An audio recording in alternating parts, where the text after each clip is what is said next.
What up, everybody? T-Biz again, and this is a co-op video featuring Sleepy Lord Toy Review. AKA Overlord Productions. yes, another co-op review on the Power Rangers Lightning Collection Mighty Morphin King Sphinx. King Sphincter. And a shout out to Orobus off of Instagram and also on YouTube. He has a YouTube channel, and we'll leave a link to that in the description and stuff below. And yeah, we're taking a look at King Sphinx. Was featured in Mighty Morphin Season 1 episodes Day of the Dumpster, which was a pilot episode, and A Pressing Engagement, which was episode 4, I believe, if I'm not mistaken.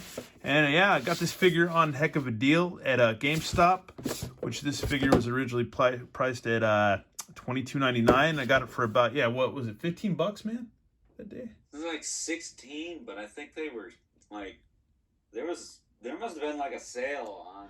Yeah, it was a sale and it had some points. Because my Monster Venom was like the same price. Yeah, I definitely had some points to add to that. So yeah, I got it for a really good deal because we've seen this at Target. For the Mr. Bryan price. Yeah, no joke, man.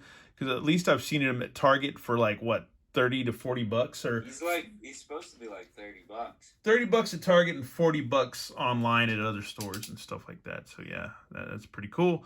But yeah, let me go ahead and rip this guy open and we'll check him out. And here we have him fresh out of the box, folks. See, he's not assembled. We got to assemble his wings, which have pretty tiny little pegs on there. They're not pretty, but they're pretty tiny, as I'm trying to say. And he comes with 2 extra hands. He's got I guess a left fist, and he's got a right hand, like a holdy hand. And he also comes with a crook shank, I believe, that we've got. Turn your head and cough hand. Or a crook staff, or whatever you want to call it, cane thing, or whatever. And he also comes with a little cool lightning effect, which you saw on the show, which has these question mark thingies on there. So, yeah. And I believe he was created by Finster to separate Jason from the rest of the crew. And they ended up defeating him with Megazord defeated him with the Power Sword, which you can find on Fandom. Anyways, if you look that up. And yeah, it's funny because... all of them with the Power Sword, don't they? Yeah, pretty much. Because you see these boss-looking, like, bad guys or big bosses, and they look awesome. They're scary as hell. And they always get beat down. It's crazy. It's all the coolest-looking villains that just straight up suck. Yeah, they always get just smacked down. It's pretty gnarly. And, yeah, let's go ahead and see if we can assemble these wings without any pain. Yeah, they peg in pretty well, and they have a hinge about them, so that's cool. That's not bad. Just shove that in there. Yeah, that works pretty well. And it's got pauldrons, so it kind of hinders the articulation on that. Bicep, double elbows. That's cool. No butterfly joints? No butterfly joints. You've got a hinge on the hand and a swivel, but the hinge isn't so much. You've got a diaphragm and ab crunchy, so he can work out. Does a little bit of splitsies, but not so much. You've got a thigh cut, but that thigh cut's kind of tight, so yeah, it's pretty tight. Ooh, man, that's pretty tight, which is cool. The Firefly you sent me, I had to put him on a heat duct. And he's got double knees, which is cool. And he's got a hinge, pivot, rocker, all that swivel stuff on the ankles. And he's got a tail that is articulated too. So he can wag his tail or shake his tail. That's fun. That is cool. And we might as well go ahead and pop his other freaking hand in. Ah, whew. Man. So we can... So Overlord would have been heating the crap out of this thing. Yeah, I'm just going to use brute force to take them apart. That might not even be in all solid, but let's see. Hold on. There we go. Snap that in. That's all I hear, the creaking from over here. Give him the staff. Oh, my God. Hands are pretty tight. It's got cool claws. But this figure is left with a lot of detail to recover because Orobas, he actually did a custom paint job on his, which looked pretty awesome. He did some detail on the. That's rad, man, with the staff and the effect. So that's pretty cool.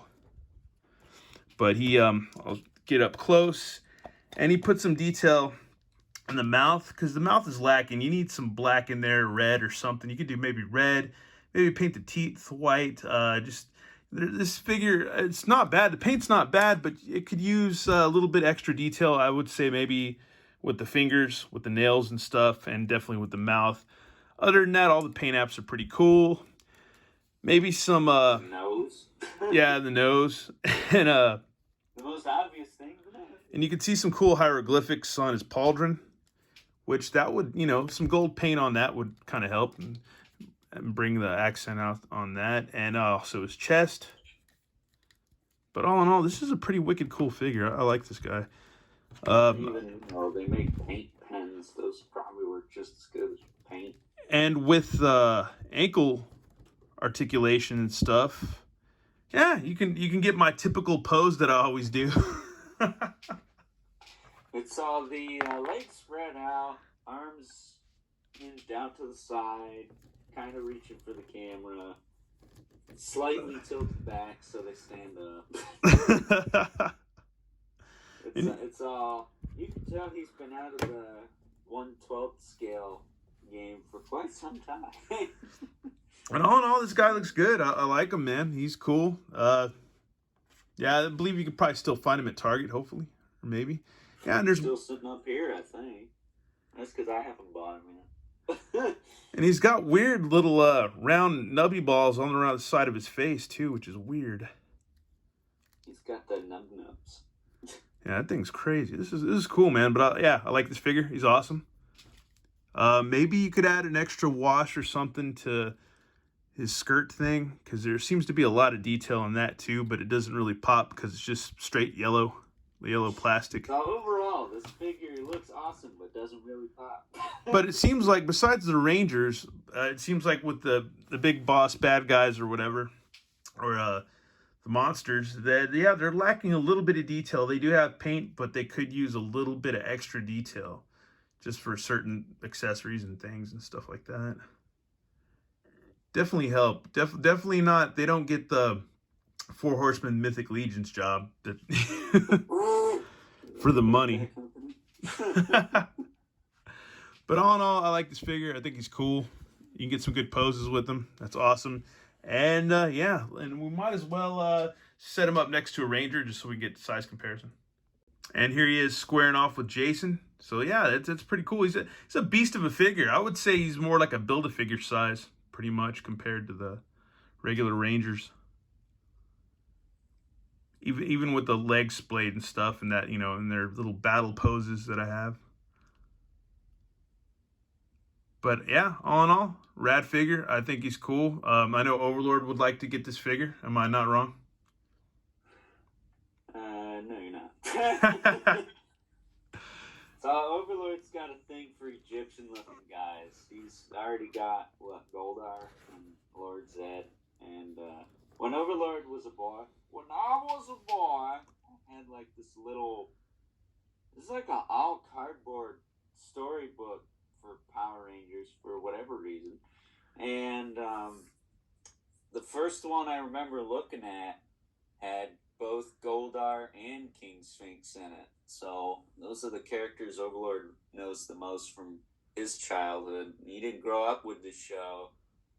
He mostly watched, I think it was SPD was on at the time. I can't remember. But it was the one where they were all like cops and like, I think wolves or something. I don't remember. Oh, weird. And so I didn't grow up with King Sphinx and Goldar per se, but I do remember seeing pictures of them being all, that's cool. Well, that about wraps it up pretty much for this round of Power Rangers Lightning Collection King Sphinx review. I know people that tune in aren't really excited about these reviews for the Power Ranger stuff, but hey, I've gotten into Power Rangers. I like them. I think it's cool. Some people maybe not so much, but yeah, I like these figures and I like the show, especially first season. So It's now we can't give Overlord crap for liking the All Dogs Go to Heaven series, because the Power Rangers series is dang near just as bad. anyways, love it or not, I'm gonna still keep reviewing these when I can get my hands on them and stuff for sure. And yeah, thanks for tuning in, everybody. And yeah, and also leave a link to for some pumpkin wrapping. also leave a link to Overlord's channel if you've never subscribed or have not heard of him. And if you know me, then you know him. And if you haven't, then you've been living under a rock. And so yeah, till next time, thanks for tuning in, everybody, and have a good one. Over and out.